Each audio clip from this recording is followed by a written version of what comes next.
right, thanks for having me here. Today I'm going to tell you some stories of mentoring, and I had to change the title because it's now 70 companies, or at least it's 70 companies through Fledge and more through other means. Here's my background. So I am a 25-year serial entrepreneur. So I started myself as a first-time entrepreneur here in Seattle in 1992 with a dream. The dream was to write software for what was then this brand new idea of a post-PC economy based on what we would now call tablets. Right, so I started a software company. Eventually it was called Nimble, and we were 17 years too soon. So timing is really important in startups. Maybe lesson number one here is timing is really important in startups. Apple sold more tablets in 2010 when they announced the iPad in a minute than all of the tablet computers in the 90s combined. All the PDAs, all the smartphones, everything that everyone tried, including Palm, Apple bested them in a minute. And then I went on to do a few more software companies after that. All of them are still going except for Nimble. All the ones after Nimble were all venture-backed. So I've played the game of venture-backed software companies. I've won that game. It is a game. It's a little bit of a startup lottery, but that's not what I'm talking about today. And then in 2011, my last software company left town on me. We merged it with another startup. It went off to New York City, and I was free to do anything I wanted. And I had started hanging out in the back of a school that at the time was called Bainbridge Graduate Institute. Then it became Pinchot University. Actually, now we have to redo the bio again. It's part of Presidio Graduate School.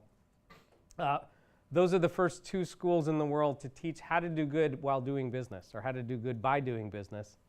That's where I learned about this, and from that started Fledge, the Conscious Company Accelerator.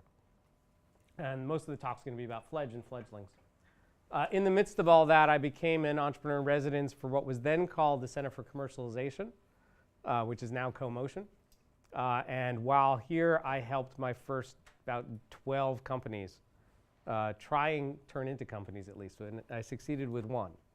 So out of 12 tries, one spun out and became its own company. Lots of things happened to the other ones. All right, so let's focus on Fledge. In short, for those of you in this room, you probably are well more aware of Techstars, right? Because it's on campus, right? It's at Startup Hall. Fledge is a copy of Techstars. So there's a quote out there. It's actually a quote by Steve Jobs attributed to Pablo Picasso, which says, "Good artists steal and good artists copy and great artists steal." That's in fact a misquote. Picasso never said that. Jobs did say that, but Picasso never said that. Someone else said something similar to that, but not exactly like that, because Jobs was good at lines.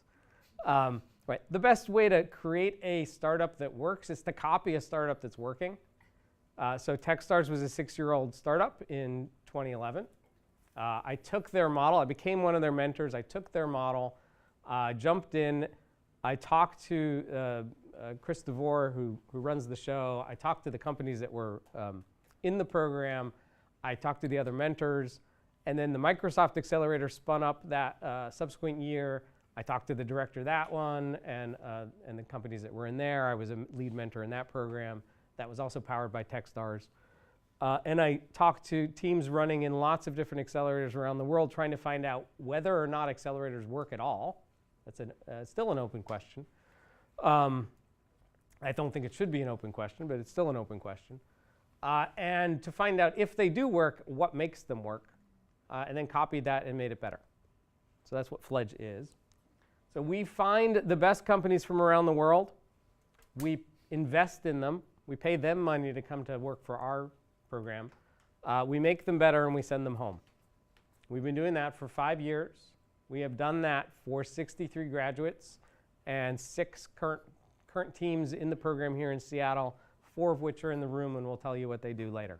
It's turned into this big global company. Just kind of fun and amazing and scary at the same time. So Fledge is run by this little team of 1 full-time persons in the city of Seattle, which is me, and a lot of helpers.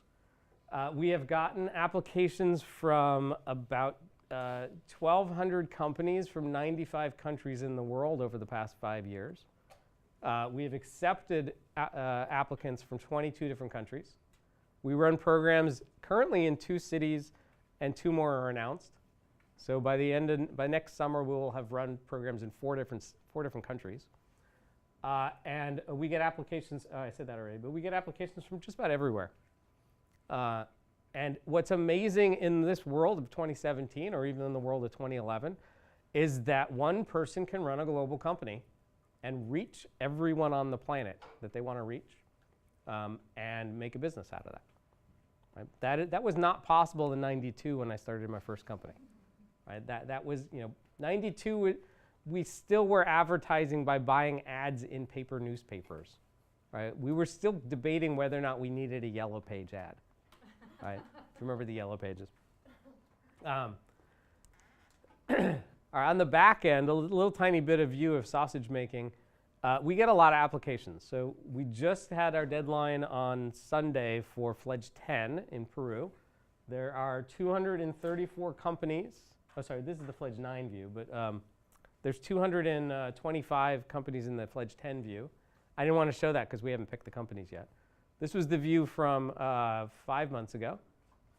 So January 31st-ish, 4 months ago, we said apply to Fledge 9. We had 234 just in this interface, and then there were 2 other interfaces. We then had to sort through them all. So just take that for a fact. A lot of people in the audience are entrepreneurs wondering, like, how do you get going? How do you get help and whatnot? Well, one of the opportunities and one of the issues and one of the difficulties is there are a lot of startups out there. So my little tiny program, right, it's a world-known program, but it's still small, gets about 250 applications each time we ask for them. And we only work with 7 companies. So you're all here at UW. You can do some math there, right? And it varies, whether we take 7 or 8 makes a huge difference on the percentages. We had a snafu, which is why we have 6. We did accept 7. It's harder to get into Stanford Business School than it is to get into Fledge. It's way easier to get into Fledge than Techstars, like a factor of 2. So basically, what I tell everyone who applies to my program is the odds are we're going to reject you, right? By far. Odds are you have a 97% chance we're going to say no, right? Which I'm staring at 6 people back here who are just like, well, but I got in. There's a 98 or 99% chance you get rejected by Techstars or Y Combinator when you apply. That's just a fact. But somebody gets in, right? And like everything in startups, right? If you don't try, then you have a 100% chance of failure. Right? The only chance you have to succeed is to try.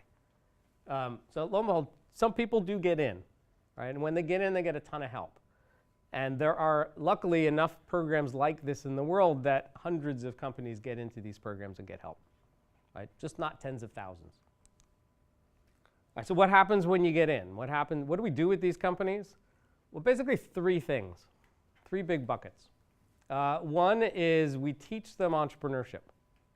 So one difference between Fledge and other programs is the depth we go into education.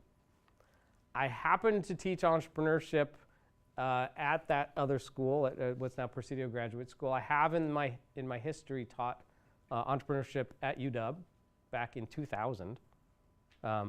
Gray hairs.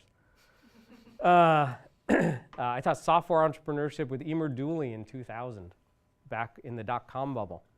It was kind of fun. I don't think it's been taught since then, or it shouldn't have been. It should not have been taught since then. It was a class about starting software companies. So what we do is we try and fill in all the gaps that our entrepreneurs have.